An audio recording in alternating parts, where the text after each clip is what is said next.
Assalamualaikum warahmatullahi wabarakatuh. Berjumpa lagi dengan Ustadzah ya, anak-anak. Hari ini kita akan belajar tentang tematik ya, tema 3, subtema 2 ya, pembelajaran 1. Sebelum memulai pembelajaran hari ini, marilah kita berdoa bersama-sama. Ikutin Ustadzah ya. Bismillahirrahmanirrahim. Rabbi zidni ilma warzuqni fahma. Amin. Ya Rabbal Alamin. Tadi anak-anak sudah berdoa ya sebelum memulai pembelajaran. Hari ini kita akan belajar di subtema 2, pembelajaran 1. Anak-anak sudah siap semuanya? Oke, sudah siap ya? Tetap semangat ya untuk pembelajaran hari ini. Disimak baik-baik video dari Ustadzah. Di pembelajaran tema 3, subtema 2 kali ini kita akan belajar tentang keberagaman makhluk hidup di lingkungan ya. Di pembelajaran kali ini anak-anak masih belajar tentang wawancara ya. Ayo, ada yang masih ingat apa itu wawancara? Wawancara adalah percakapan antara dua pihak yang bertujuan untuk memperoleh suatu informasi, penjelasan, ataupun keterangan tentang suatu hal. Dalam wawancara pasti ada dua orang, yaitu ada narasumber dan pewawancara. Narasumber bertugas memberikan informasi yang dibutuhkan pewawancara dengan menjawab pertanyaan. Sebelum melakukan wawancara, kita harus menentukan narasumber yang tepat.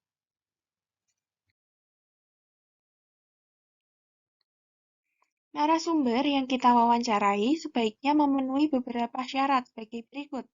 Yang pertama, memiliki pengetahuan di bidang tertentu yang berkaitan dengan topik wawancara.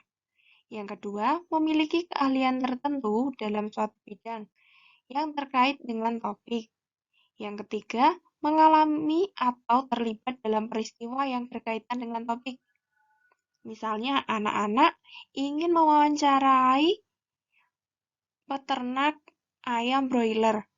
Nah, kalian pasti harus mencari peternak yang sudah ahli di bidang peternakan ayam broiler ya, untuk mendapatkan informasi yang sesuai dengan topik wawancara yang kalian pilih. Adapun sikap-sikap pewawancara yang baik terhadap narasumber. Yang pertama, memperkenalkan diri kepada calon narasumber serta menyatakan maksud dan tujuan dengan jelas. Pertama-tama, kalian tentunya akan memperkenalkan diri masing-masing.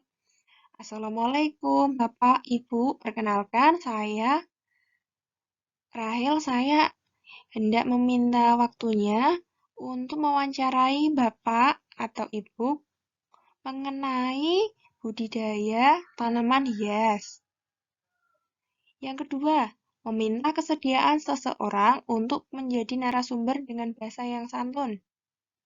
Sebelum kalian mewawancarai, kalian harus bertanya terlebih dahulu, bersediakah orang tersebut untuk kalian wawancarai dan kalian jadikan sebagai narasumber dengan bahasa yang santun. Yang ketiga, menepati janji wawancara dengan narasumber pada waktu dan tempat yang telah disepakati. Yang keempat, melayani narasumber dengan baik, misalnya memberikan makan ataupun minum saat wawancara. Yang kelima, berbicara menggunakan bahasa yang santun dan interaktif saat wawancara. Yang keenam, mengajukan pertanyaan dengan jelas, serta mengulangi pertanyaan jika narasumber kurang paham. Yang ketujuh, tidak menyela atau memotong penjelasan narasumber saat menjawab pertanyaan. Yang kedelapan, mengucapkan terima kasih setelah melakukan wawancara. Setelah kalian mendapatkan informasi mengenai topik yang akan kalian angkat, kalian telah mendapatkan informasi dari narasumber yang terkait. Kalian harus mengucapkan terima kasih atas informasi yang didapatkan dari narasumber.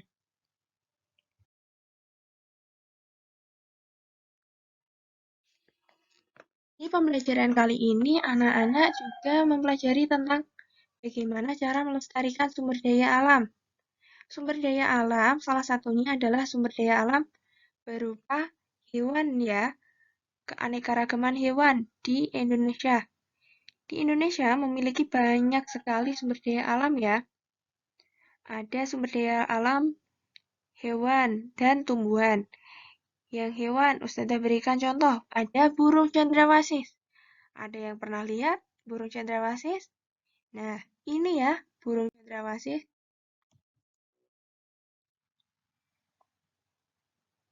Burung cendrawasih saat ini termasuk hewan langka sehingga harus dilindungi.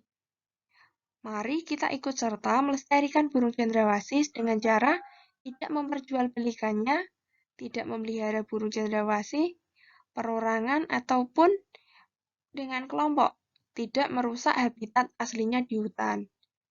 Hewan-hewan yang ada di Indonesia itu sekarang sudah mulai langka dan dilindungi oleh pemerintah.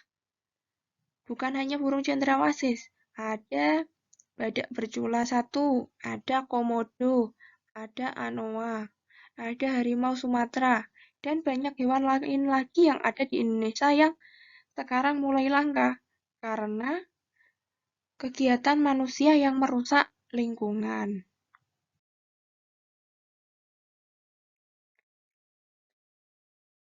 Pemanfaatan hewan sebagai sumber daya alam.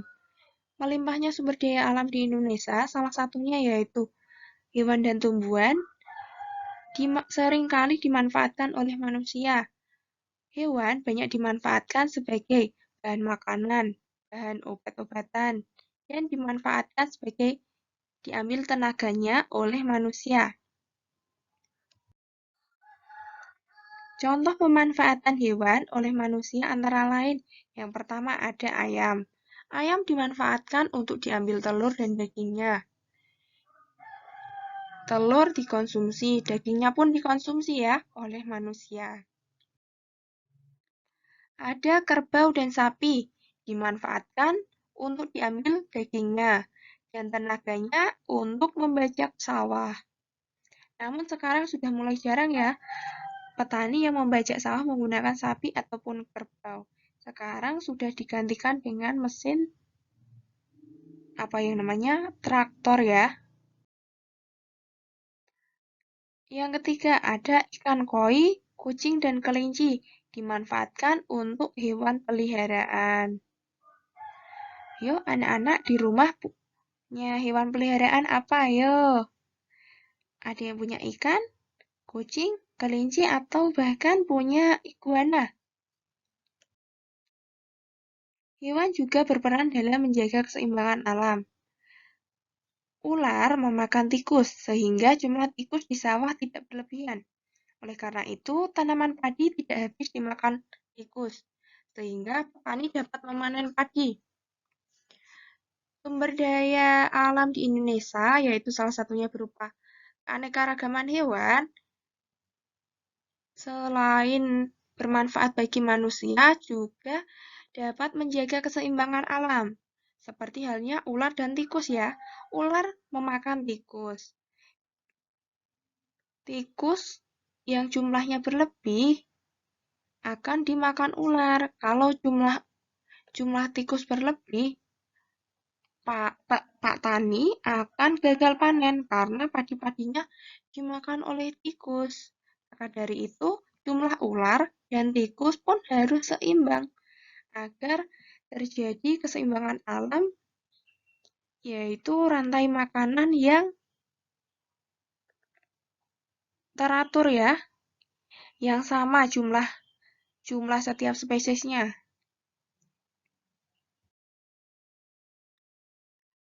Ular di sawah berfungsi menjaga keseimbangan alam, yaitu keseimbangan jumlah tikus dan tanaman padi.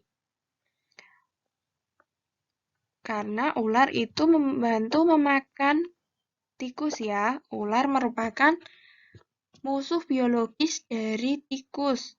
Tidak perlu menggunakan jebakan ataupun menggunakan perangkap listrik ya yang dapat membahayakan manusia.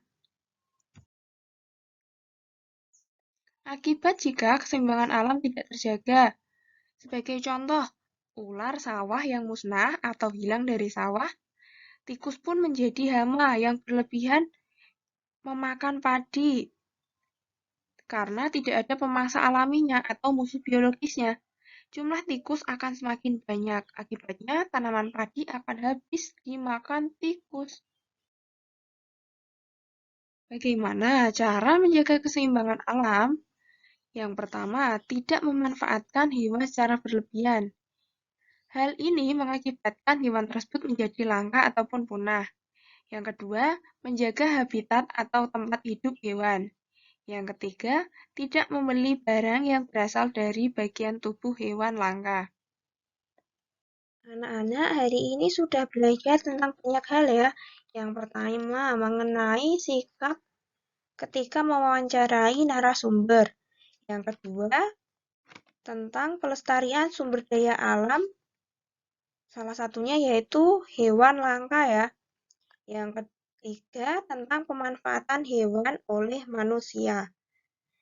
Sekarang tugas kalian, buatlah poster mengenai hewan langka dan bagaimana cara agar hewan langka tersebut tetap terawat, terjaga, dan tidak punah ya. Posternya berupa ajakan ya. Kalian bisa memilih salah satu poster hewan langkanya. Hewannya bisa badak bercula 1, harimau, komodo, anoa, cendrawasih, ataupun hewan yang lainnya ya yang mulai langka atau mau punah. Nanti bisa dikumpulkan di Google Classroom kelasnya masing-masing ya, yang telah dibuat oleh Ustadz dan Ustadzah masing-masing. Oke, sekarang Ustadzah tutup ya pembelajaran hari ini dengan bacaan Alhamdulillahirabbil alamin. Wassalamualaikum warahmatullahi wabarakatuh. Tetap semangat anak-anak meskipun belajarnya di rumah.